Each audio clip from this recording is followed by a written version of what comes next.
बालमनात कोरलेले तर प्रामाणिक, शिस्तप्रिय, दयाळू, इतरांना सत्य असणारे, जबाबदार नागरिक व्यक्तीमध्ये झाले नाही. वर गेलेला मुलगा त्याच्या बापाला व्रत करण्याच्या संख्या मूल्य विकसित केल्यावरच बदलेल. काही वाईट लोकांच्या वागण्याने जातीपातीवरून समाजात तेढ निर्माण होते.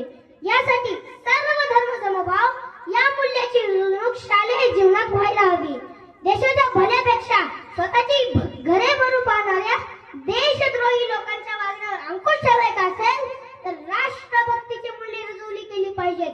चांदा ते बांधा स्वतःचे अस्तित्व निर्माण करू पाहणाऱ्या अक्कलपोटी मनोवृत्तीला आळा घालायचा असेल तर राष्ट्रीय एकात्मता जोपासली गेली पाहिजे. स्त्री पुरुष मूल्यांचा विकास झाला तर स्त्रियांवर अन्यायाला चाप बसेल, स्त्रिया आत्मनिर्भर होतील. पैशाच्या जीवावर नैतिक मूल्यांचा विसर पडलेल्या समाजातील बुद्धिजीवांची मला कीव करावीशी वाटते. कारण लहानपणी